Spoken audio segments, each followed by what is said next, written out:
2018 is here. We made it through and are now cautiously opening the door to the future, hoping not to be punched in the face. Huzzah! And look, over there on the horizon, what's that?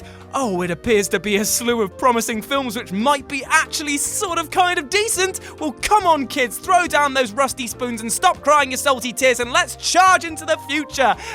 Yeah, hell yeah! Come on, it's time to have some fun. With this in mind, I'm Jules from Whatculture.com, and these are 25 upcoming films that will kick ass in 2018. Hopefully. Number 25, A Wrinkle in Time. Ava DuVernay's next film is an adaptation of classic 1962 sci-fi novel A Wrinkle in Time, which is a source that will require every fibre of her imagination to be plucked.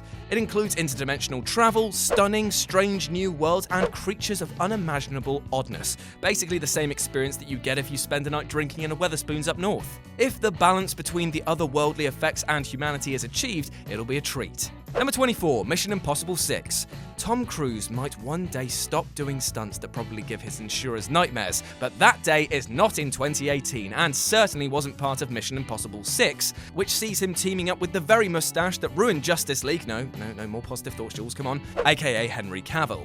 Expect more focus on Ethan Hunt's personal life, a lot of stunts, and the same thrills as usual. Number 23, Ready Player One. Firstly, the book is a bit shit, let's just be honest about that one, but that doesn't mean that the movie can't be anything other than a rolling wave of fan service masturbation. The film focuses on the very deeply pertinent topic of virtual reality gaming, as Ty Sheridan's hero lives in a dystopian future where the only real pleasure comes from a sort of opt-in matrix. It's definitely one of the most imaginative films on the slate, and we can only hope that the huge amount of effects work won't be too much. Number 22, The Grinch. Some might say that we don't need another Grinch movie, myself included, but there's no getting around the appeal of Benedict Cumberbatch playing the furry green anti-hero in this more traditional family animation from the team behind Despicable Me, Sing, and The Secret Life of Pets. If you feel like getting festive as soon as Halloween is done, then this is something to look forward to. Number 21, The New Mutants. After Logan messed with genre expectations by essentially being a Western in mutants' clothing, Josh Boone's take on the Marvel Mutantverse will see him and the young X-Men wading into horror waters. The cast is great, the concept is smart and compelling, and the potential for innovation is huge, so there's a lot to be excited about. Number 20, The Predator. Shane Black might be something of an acquired taste, but he is absolutely the right man to be turning his nostalgic fetish for old-school action movies to the rebirth of the Predator franchise. Armed with an excellent cast, including Game of Thrones' Alfie Allen and members of Moonlight and Logan, Black should be able to bring his eye for spectacle, black humor, and swagger to a franchise in need of some TLC. And by TLC, I mean tortures, lasers, and crushed throats. Number 19, The Happy Time Murders. Who wouldn't want to see a mashup of The Muppets, Who Framed Roger Rabbit, and dark, noirish crime movies? That's exactly what Brian Henson's follow-up to The Muppets Christmas Carol and Muppet Treasure Island sounds like. The film follows a puppet private eye and disgraced former cop who looks into the case of a serial killer, and while it's bound to be different and dark, that is absolutely not a bad thing. Number 18, Mowgli. Get ready for another Jungle Book adaptation, this time telling the story of Mowgli and featuring a hugely talented cast with Benedict Cumberbatch, director Andy Serkis, Christian Bale, and Cate Blanchett amongst the animal voices.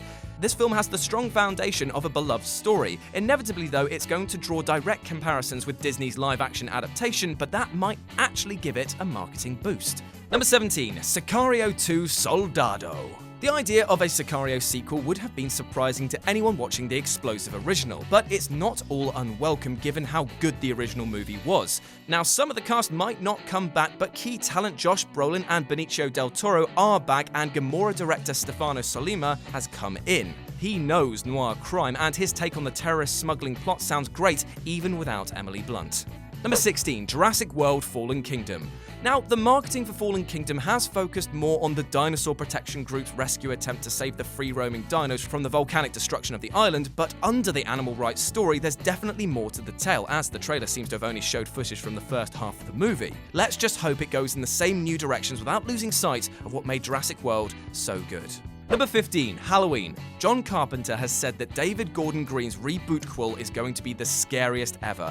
And the good news is that it will follow directly from the original and ignore all of the poor sequels. And the return of Jamie Lee Curtis is already a very welcome start. Add in some real scares, and we're on for a winner. Number 14, Mortal Engines. It's about time that somebody adapted Philip Reeve's excellent Mortal Engines books to the big screen, even if the idea of giant steampunk moving cities fighting and eating each other is pretty bizarre. But at least director Peter Jackson is definitely up to the task. Hopefully he's learned from the problems of The Hobbit and now knows what to adapt and what to leave out. Number 13, X-Men Dark Phoenix. Ahead of an expected debut of a new X-Men team in the MCU, there's going to be at least one more addition to Fox's mutant movie franchise as Simon Kinberg steps up to take on helming duties for another go at the Dark Phoenix saga. Hopefully Sophie Turner's elevation to a main event will inspire a better performance than in Apocalypse, but Game of Thrones definitely suggests that she has it in her to play slightly more dark roles. Number 12, Venom. However you might feel about Sony making their own Spider-Verse movies while Marvel get on with Peter Parker's vacation in the MCU, it's still great that we're finally going to get a Venom movie. In Tom Hardy, the film has a hugely gifted lead, and the casting of Michelle Williams is also excellent news. And though the director's last outing, Gangster Squad, wasn't great, Zombieland showed incredible potential and there's lots to be excited about. Number 11, Creed 2. After the phenomenal and entirely justified success of Ryan Coogler's Creed, Sylvester Stallone has written a follow-up with the promising headline of the return of Ivan Drago. That alone warrants interest and a lot of ticket sales, even without too much more detail, given the emotional baggage around the new characters. Let's just hope that the new director Stephen Cable Jr. can live up to what Coogler did in the original. Number 10, Solo, a Star Wars story. There's no need to think that the Han Solo project's highly publicized production issues will completely derail the movie, given how unfounded similar concerns around Rogue One proved to be. Plus, the idea of Ron Howard telling the legend of the galaxy of far, far away's greatest space pirate is still catnip for franchise fans. Hopefully, it won't all be mythology busting though, because the excellent cast deserves a good story to get their teeth into. Number 9, Deadpool 2. Deadpool did a phenomenal job of mending the Deadpool movie brand and giving Ryan Reynolds a vehicle to have fun. And this time out, Poole will be joined by Josh Brolin's Cable, as well as Zazie Beetz' Domino, and hot new thing Jack Casey as Black Tom Cassidy. We can expect the same brand of outrageous humor, even more swagger, and lots of material that will no doubt have the new rights owners of Disney sweating. Number 8, Ralph Breaks the Internet, Wreck-It Ralph 2. When Wreck-It Ralph delighted so many fans with its knowing and deliciously meta look into the video game world, it looked certain that we'd get a quick sequel from Disney. The fact that it's taken 6 years to get here is baffling, but at least it's happened. This time he's off to the internet to help fix the Sugar Rush game and will encounter a whole new world, but probably most definitely not any porn at all. Shame. Number 7, Aquaman. Jason Momoa's surfer bro rocker type was easily one of the standouts of Justice League, and the impressive underwater effects work should add even more hype to what could be a stunning exotic charmer. And mercifully, we probably won't have to see those weird air bubbles again. More story development for Aquaman is no bad thing, and this definitely looks like it could mend some of the DCEU's wounds.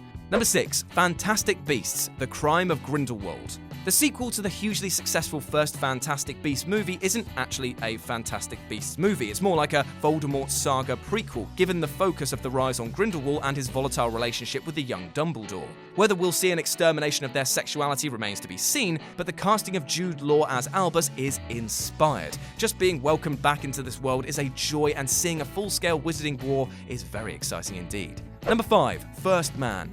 There are a couple of extremely big reasons to be excited about First Man. To begin with, it's the story of NASA's first successful mission to get a man on the moon. Secondly, and possibly more excitingly, it's the latest film by La La Films director, who is reunited with Ryan Gosling again as Neil Armstrong. It's more than one small step for the director away from musical themes, but with Spotlight's Josh Singer writing and the director's eye for character-led drama, it could be a delight. Number 4, Incredibles 2. Coming slap bang in the middle of summer is Pixar's next belated sequel, and next big chance to make $1 billion, Incredibles 2. The film will take up the story of the Incredibles family straight after the conclusion of the first movie with the appearance of the Underminer, who will play the main villain this time out. And of course, there's more focus on the family dynamic as the superhero family struggle to adapt to normal life, with Bob Parr staying home to look after the kids. Number 3, Ant-Man and the Wasp. Marvel's final movie of 2018 will see the return of Paul Rudd's Scott Lang to the MCU after whatever he gets up to in Avengers Infinity War. The sequel will see him team up with the Wasp as they look to rescue Janet Van Dyne, played by Michelle Pfeiffer, from the quantum realm and battle new villains. The first movie was one of the most unexpected pleasures of the MCU to date, and honestly, you should watch Paul Rudd in everything he ever does. You're bloody lucky to have him. You're welcome. Number 2, Black Panther. For once, a February release date is no sign of poor quality, as Marvel have actively chosen to release this film for Black History Month. On top of that, the MCU stamp and the chance to see more of Chadwick Boseman's T'Challa should push the film up towards $1 billion. The film will explore T'Challa's inheritance of his father's crown after the events of Captain America's Civil War, with a threat to his throne coming from an old enemy working with Andy Serkis's Ulysses. Or Ulysses. Choose whichever one is right. And number 1, Avengers Infinity War. Coming just in time to celebrate Star Wars Day, Infinity War will see Thanos finally making good on his threats to the galaxy, hoovering up the Infinity Stones and showing exactly why they should always be kept apart. The exciting new elements are numerous, from the meeting of the Guardians of the Galaxy and the Avengers to the arrival of the Black Order and a chance to see Thanos really actually do something.